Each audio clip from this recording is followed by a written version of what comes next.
Cooper was 19, a sophomore at a community college in Michigan. Between classes, assignments, and paying for school, life had become a grind. He wasn't sure what he was working toward yet, but he kept pushing. Cooper worked part-time at a local pizza joint just off Main Street, a greasy little corner spot that stayed open late and reeked of garlic and fryer oil.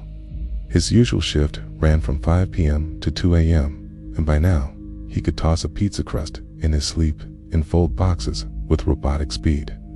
On weekdays, he dragged himself to morning lectures on 4 hours of sleep and too much caffeine, often running on adrenaline and whatever energy drink he hadn't finished the night before. But weekends, that was his time, especially if it meant hanging out with old friends and forgetting, even for a night, how exhausting life had become. It was mid-October, a chilly Friday night, when his childhood friend Braxton hit him up with a plan they hadn't done in years. A nostalgia night. No bars, no social media, no stress. Just him, Braxton, Tyler, and Ben, playing old school video games, eating junk, and staying up till dawn like they did in middle school. Cooper didn't even hesitate. He clocked out early, grabbed a case of energy drinks and some leftover cheesy bread from the shop, and drove out to Braxton's place on the edge of town. Braxton still lived in his parents' house, a big, 2-story colonial tucked at the end of a long, graveled driveway, surrounded by acres of dense forest, the kind of place where your phone signal died halfway up the driveway and nighttime felt really dark. Cooper hadn't been there in years, but the second he stepped inside, it was like no time had passed. Same wood-paneled walls, same staircase that creaked in the middle. Even the same faint smell of laundry detergent mixed with whatever spices Braxton's mom always used. His parents were out of town for the weekend, visiting family, so they had the house to themselves, just like old times. By 8 p.m., all 4 friends were in the basement, half buried in old blankets and junk food wrappers. They'd pulled out Braxton's old PlayStation 2 and were swapping between racing games and fighting games, taking turns trash-talking and laughing until their stomachs hurt. Cooper hadn't laughed like that in months. For a while, he forgot about midterms and greasy pizza dough and student loan emails piling up in his inbox. Around midnight, they migrated upstairs to Braxton's room to watch horror movies, a tradition they never skipped. Braxton's room hadn't changed much either. Same posters on the wall, same messy desk, same massive window overlooking the backyard and the pitch-black woods beyond. During the day, those trees were peaceful, but at night, they just looked wrong. A solid wall of darkness. Cooper remembered being a kid and feeling uneasy about those windows, like someone might be watching from the trees. He never said anything back then. No one wanted to be that guy during a sleepover. An hour into their first movie, with Cooper halfway through a slice of cold pizza on the floor, Tyler suddenly paused the screen. "Did you guys hear that?" he whispered. The room fell dead silent. Cooper propped himself up on one elbow, chewing slower, watching Tyler's face twist into confusion. First, all he heard was the soft hum of the fridge downstairs and a breeze brushing the trees outside. But then, singing, a soft, melodic voice. A woman's voice, floating from the direction of the woods. Cooper stopped chewing. It wasn't someone blasting music or a neighbor's party. This was a lullaby, slow, haunting, and in a language none of them recognized. The melody drifted through the window like a ghost. It wasn't loud, but it cut straight through the silence in a way that felt wrong. Braxton stood and walked cautiously to the window. "There's nothing out there," he said, peering into the black beyond, "but it sounds like it's right below us." The 4 of them gathered at the window, staring into the trees. Nothing moved. No lights, no figures, not even a squirrel. But the singing continued, rising and falling, sometimes louder, sometimes barely there. They waited in stunned silence until it slowly faded away. They tried to brush it off. Maybe someone was playing music. Maybe it was just the wind doing something weird. But none of them really believed that. They went back to their movie, but no one was laughing anymore. Around 2:30 a.m., just as they were deciding whether to crash or start another film, the singing came back. Only this time, it was closer. Much closer. The voice sounded like it was right outside the window. Clearer now. Still soft, still feminine, but louder. Like whoever it was had moved from the woods to the backyard and was now standing beneath Braxton's room. Ben bolted up and pulled the curtain shut with a shaky hand. "We need to call someone," he said, eyes darting between the others. "Call who?" Braxton replied. "The cops." "And say what?" "Someone's singing outside." But it wasn't just one voice anymore. Another voice joined in. Then another. Then several. It became a chilling harmony, like a choir of women, all singing the same lullaby in perfect, eerie unison.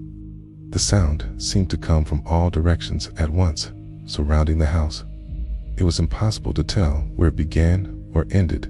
Cooper felt his skin crawl. He could swear he heard soft footsteps outside, circling, slow and deliberate. Tyler grabbed his phone and turned on the flashlight. He pushed the curtain open just enough to shine it outside. At the edge of the woods, the light caught something. For half a second, Cooper thought he saw movement, pale shapes weaving between the trees, gliding, almost floating. But then the light shifted, and they were gone. The singing swelled louder and louder, and then stopped instantly. The silence after was worse, oppressive. The four of them didn't say a word. They just sat there, frozen, staring at the window. Eventually, Braxton muttered that they should try to sleep.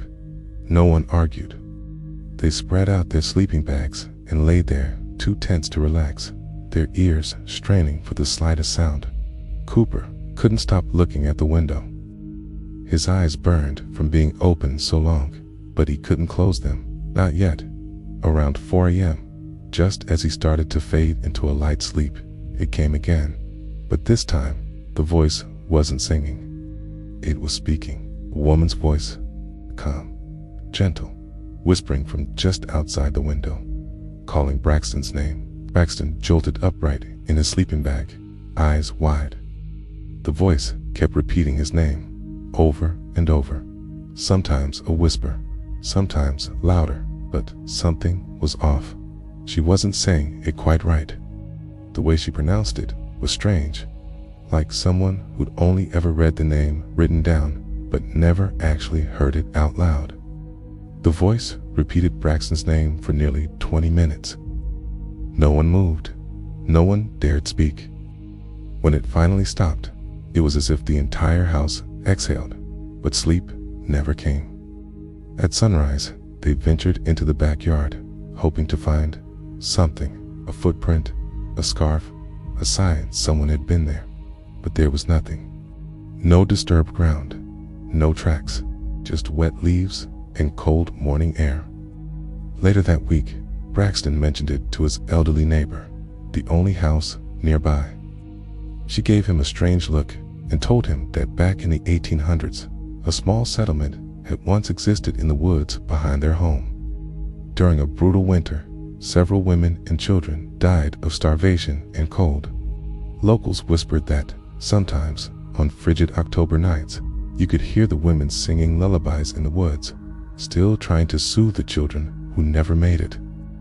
Cooper never stayed at Braxton's again. To this day, he can't hear a lullaby without thinking about that night and wondering who or what was calling Braxton's name from the dark. Story number 2 comes from Melissa, a 17-year-old high school senior from Oregon.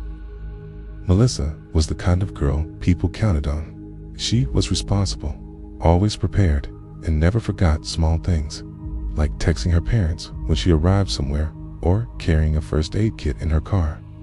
Her weekdays were packed with school, homework, and helping out her aunt at a flower shop called Blooms and Petals on weekends. She'd wake up early to open up the shop, unload flowers, arrange bouquets, and clean up before the afternoon rush. It made her love schedules and hate anything that messed up her routine, like staying up all night. So when her best friend Hallie kept begging her to come to a sleepover, Melissa kept saying she was too busy or too tired, but Hallie finally wore her down. It was a Saturday in late November, and Melissa had finished her shift early. She brought a batch of oatmeal chocolate chip cookies she had baked that afternoon, along with her overnight bag and the book she was reading. Hallie lived in a big old farmhouse about 30 minutes outside the city. It had a wraparound porch and wooden siding that looked cute during the day, but at night it felt distant and kind of eerie. There were no other houses nearby, just acres of trees with a few lights from far-off neighbors barely visible through the bare branches. Hallie's mom, Dakota, was a single mother who worked night shifts as a nurse at the hospital's ICU. When Melissa arrived, Dakota was rushing to get ready for work. She looked exhausted. She had been working extra shifts to cover for people who were out sick, and it showed in her face. Her voice was kind but tired, and she seemed distracted as she gave the girls instructions. "Keep the doors locked," she said firmly. "Don't answer the door unless it's someone you know." I left my number and the hospital's front desk number on the fridge in case anything happens. Hallie rolled her eyes. "We'll be fine, Mom." Melissa didn't roll her eyes. "Okay." She took it seriously, even double-checking that she had both numbers saved in her phone. Once Dakota left around 10 p.m., the house felt very quiet. The girls went upstairs, changed into pajamas. I spent a few hours doing regular sleepover stuff, painting their nails, putting on face masks, and talking about school gossip. Around 11 p.m., they went downstairs, made popcorn, and started watching a romantic comedy in the living room. The living room had huge windows that looked out over the front yard. Hallie usually left the curtains open, but that night, something about the darkness outside made Melissa uneasy. She kept glancing at the windows. Not long into the movie, Melissa smelled something strange. "Do you smell that?" she asked Hallie. Hallie sniffed the air. "Smell what?" "It's like something sweet and burnt. It's kind of like plastic, or maybe incense." Hallie shrugged. "I don't smell anything." Melissa let it go, but the smell didn't. Then they heard a sound in the distance. A car engine. Normally, that wouldn't be weird. The main road was nearby, but this one sounded different, louder and rougher, like it was struggling. Instead of fading away, the sound kept getting closer. They muted the TV and listened. The engine sounded like it was coming up the driveway. It idled for a while, rumbling, then stopped. They both waited for something, car doors slamming footsteps, but nothing happened. Hallie walked over and peeked out the front window. She frowned. "There's nothing there," she said. "The driveway's empty." Melissa stayed quiet, but she didn't like how this felt. They tried to keep watching the movie, but the smell was stronger now. Melissa started feeling nauseous. She asked Hallie if they could open a window to let in fresh air. Hallie opened the living room window, but the moment she did, the smell hit them like a wall. It was overpowering. Around 1 a.m., the engine sound came back. "It's time." It circled the house, slowly, carefully. Then it stopped somewhere behind the house. "Okay." They went to the kitchen and looked out the back window, but again, they saw nothing. Now, Hallie smelled it too, and she admitted it was making her feel sick. Then came a soft knock on the front door. 3 quiet taps. Both girls froze. It waited. Another knock, a little louder. Then came a voice. It was a man's voice, muffled through the door. "Help me, please. There's been an accident." Hallie stood up, but Melissa grabbed her arm. "Don't. Your mom said not to open the door for anyone." The man knocked again. "Please, I need to use your phone. My truck broke down. I'm hurt." Melissa's heart was racing. She wanted to help, but something about the man's voice felt wrong. It wasn't scared or desperate. It was calm. Too calm. Hallie said they should talk to him through the door, asked for his name, or offered to call someone for him. So she called out, "We'll call for help."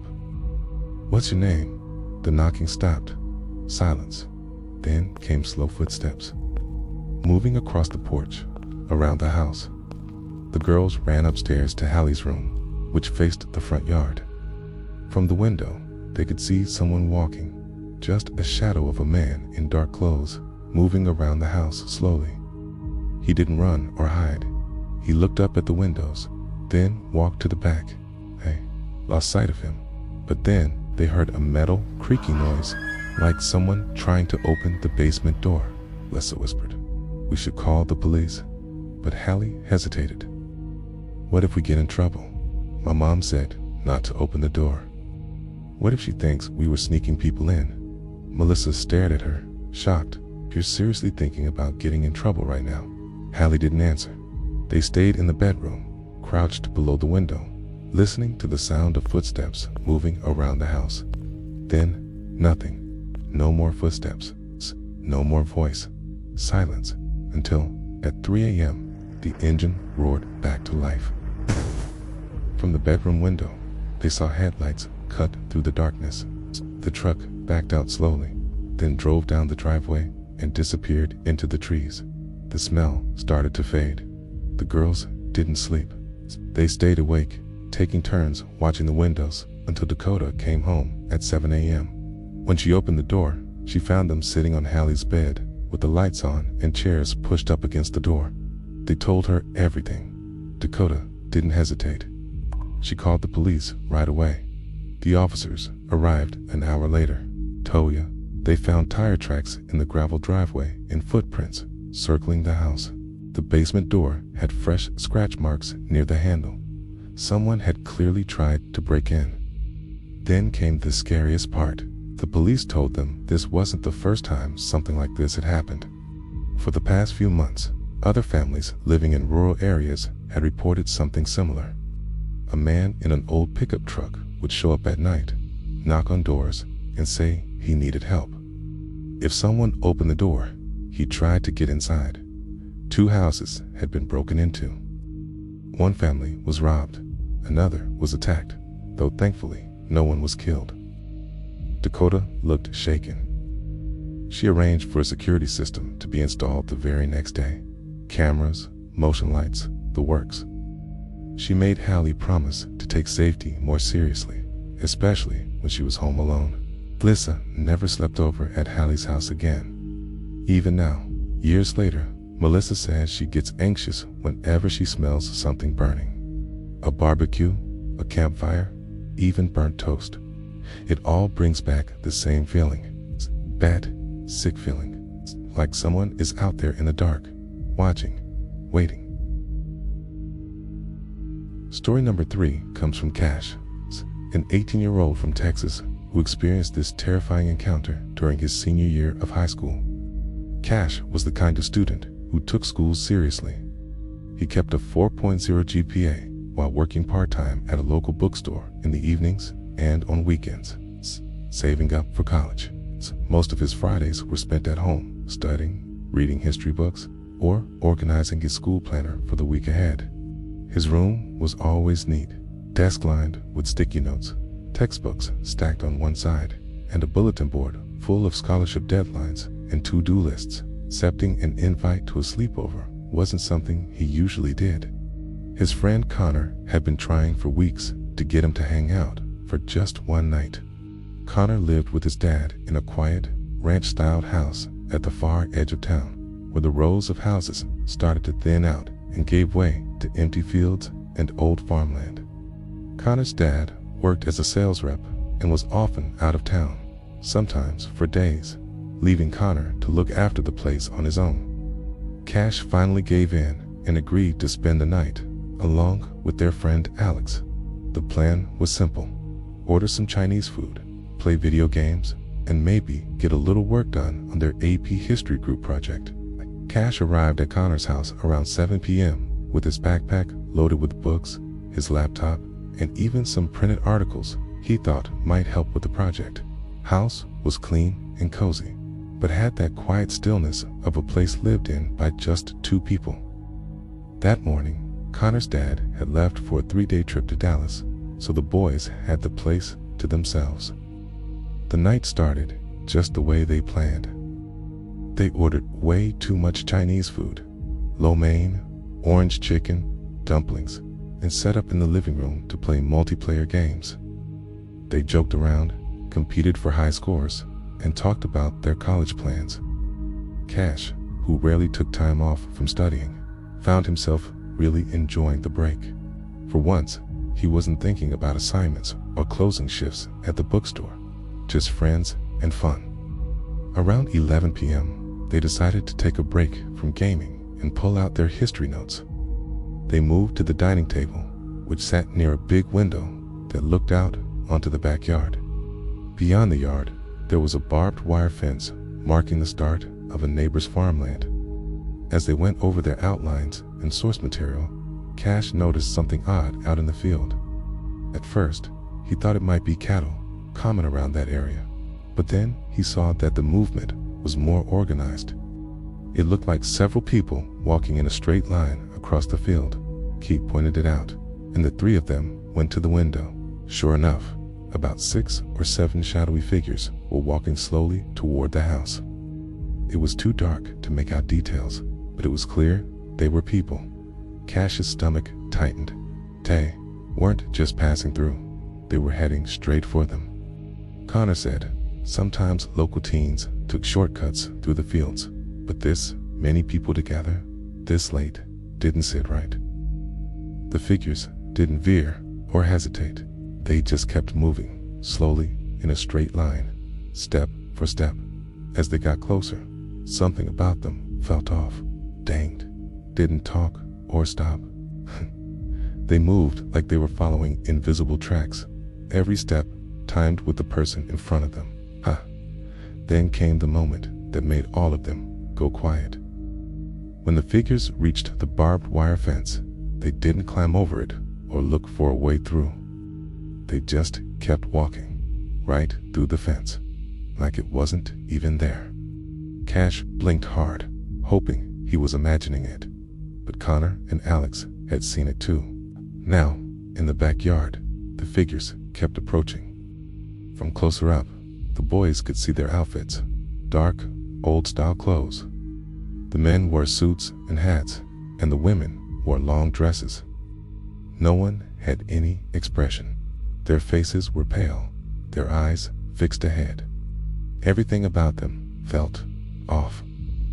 Not just creepy, but completely wrong in a way they couldn't explain. Alex whispered that they should turn off the lights and step away from the windows. But by then, the figures had already seen them. They stopped about 20 feet from the house and just stood there, not moving, not speaking, just watching. Cash's heart was pounding. From that distance, he could see their clothes looked like they belonged to another time. Their faces were blank. No smiles, no curiosity, just a dead stare. They didn't move for what felt like forever. Then, without any sign or signal, they started walking again. But instead of coming closer, they spread out and started circling the house. Connor pulled out his phone to call his dad, but it went straight to voicemail. Then he tried 911. Nothing. No bars. Keish and Alex checked their phones. Same thing. No signal. Which was weird because Connor's house usually had great reception. The figures made a full lap around the house and returned to the backyard. One of them, a tall man in a suit, broke formation and walked toward the back door. Panicking, the boys rushed to the living room, which didn't have backyard windows. They sat still, listening. They heard someone walking on the back porch. Then the door handle moved. It rattled a few times. Thankfully, Connor had locked it earlier. The footsteps moved to the front door. Same thing, rattling. Then they went from window to window, checking each one, trying to open them. Cash tried to stay calm. He kept telling himself to think clearly. They were stuck inside a house, no phone signal, and surrounded by people acting like they were trying to break in. He whispered that maybe they could sneak out through Connor's bedroom window. That side of the house hadn't shown any figures so far. They tiptoed down the hall. Cash peeked down through the blinds. For a second, it looked clear. Then 3 more figures stepped out from the shadows and stood right in front of the yard. They were being watched from every direction. It was like whoever these people were, they already knew what the boys were planning. The rest of the night, the boys kept moving from window to window, taking turns watching. The figures didn't try to force their way inside again, but they didn't leave either. They just stayed there, watching, standing still. Then, around 5 a.m., just as the sky started to lighten, everything changed. All at once, the figures turned away and started walking back the way they came. Same single file line, same steady pace. They passed through the fence again and slowly disappeared into the field. Seconds later, their phones lit up with notifications. The signals were back. Connor called his dad immediately. His dad, clearly shaken, said he was heading back home right away. Later that morning, when Connor's dad returned and heard the full story, he got quiet. He said something Cash would never forget. About 20 years ago, 7 migrant workers had died in a fire in that exact same field.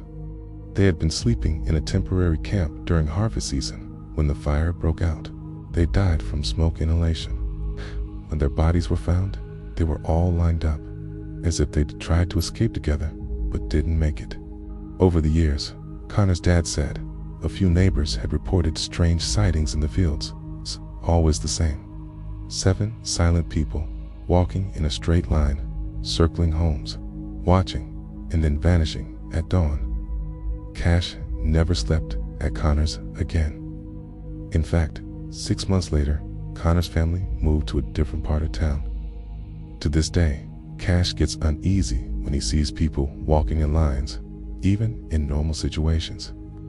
And no matter where he goes, he makes sure his phone is fully charged and working before calling it a night.